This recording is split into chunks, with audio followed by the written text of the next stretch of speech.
Victor Minella is CEO of Minella Global Strategies, LLC, also former Deputy Undersecretary of the Navy for Intelligence and Security, sir. Welcome. Thank you. It's great to be here. So kick off, we're here at ClearanceJobs Connect, big workforce-oriented conference. Give us a state of the landscape, high level. What does that federal workforce look like today? Well, I think OPM is reporting that roughly 300,000 federal employees will be re-entering the workforce in some other capacity by the end of this calendar year. That's significant. I think there's great opportunity there for those employees that are finding themselves looking for new careers. I think it's also important to find the right recruiting match for those individuals that are seeking future employment as well. I think the name of the game for those that are seeking positions really is versatility. If you're multidisciplinary in any area within, say, the intelligence community or federal workforce, you need to really advance those knowledge, skills, and abilities to a recruiter and be willing to flex to positions or jobs that historically maybe you weren't interested in. It's about landing a great job first. It doesn't have to be the perfect job. But if you want to get back into this business, we want to keep you. Victor, I want to lean into that word versatility because it strikes me in the national security community, that's particularly difficult. How do you focus on the right things to recruit the right workforce in such a challenging and demanding field? I think those that are seeking work first also need to understand that coming out of a position where you've held national security clearances is an important aspect of your resume and the opportunities that are in front of you. Yeah. And there are enormous opportunities. I think the versatility itself, you need to really look at your resume, look at your experience and your knowledge and skills, and identify those areas that you're willing to work in, even though it's not necessarily the perfect job for you. We want to keep you really bad in national security. We need to work for you. We need to be your champion as you're coming back into the workforce, and particularly a different category. So ultimately, your flexibility, just as with a recruiter or a hiring manager, they need to look beyond maybe the last job that you have done, and they need to really look deeply at your experience. I think some of the major skills that transcend this period of time, and 20 years ago they were relevant and will be 20 years from now they'll be highly relevant, is your ability to communicate.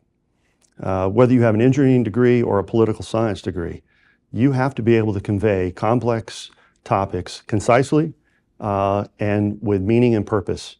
It has to be clear. There is significant opportunity for those that can communicate at this level, both in the written work as well as verbally. If you can't brief your own work to a panel or a leadership forum, you really stand the chance of not being as successful as you can. Yeah. So find developmental roles early on in your career that teach you these skills and refine them so that you are much better prepared for more senior positions as you progress. Victor, we were talking just a little bit before we went on the air here, and you mentioned one other area, one set of skills that are really important right now. I wrote it down: information advantage and cognitive warfare. What does that mean? Why is it important? Right. This is an area that I've spent significant time on in my intelligence and civilian careers.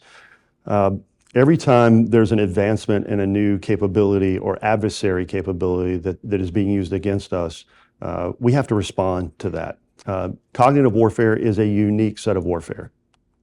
This includes everything from deception, information operations, or open source information and the use of open press to manipulate or influence the United States and its allies. This takes significant thinking and analytical skills. It takes communication. Yeah. And we need a workforce in this country that can keep up with the enormous challenges of defending against those types of adversary approaches to the United States.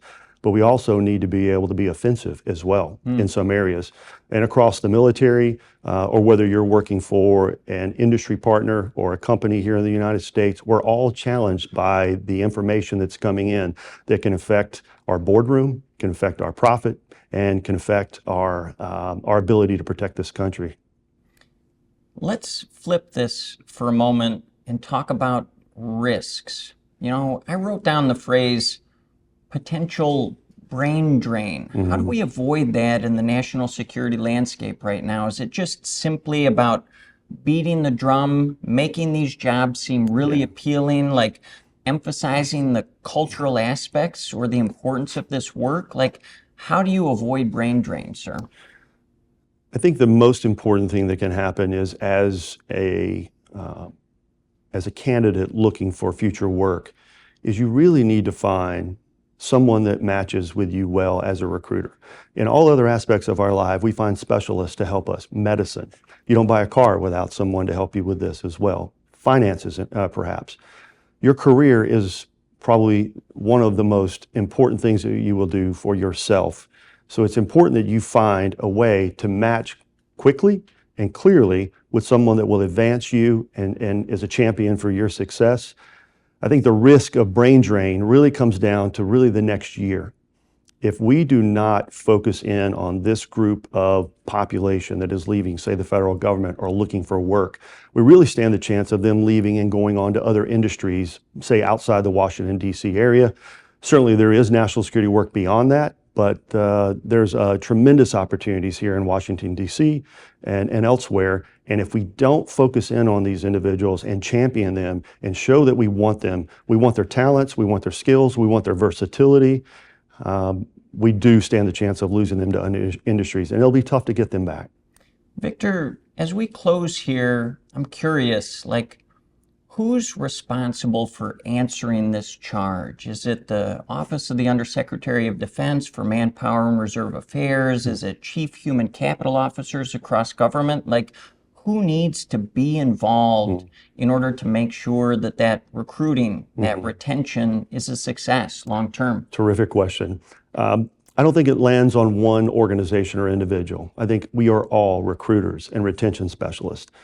You need to find a way to be active in the life of someone who needs support at this time. There's a lot of anxiety. There's excitement. There's both. We really need people that are matching quickly with the workforce that is now available to us and finding ways to be impactful in this important transition period. One of the most significant transition periods they probably have ever made in their professional life.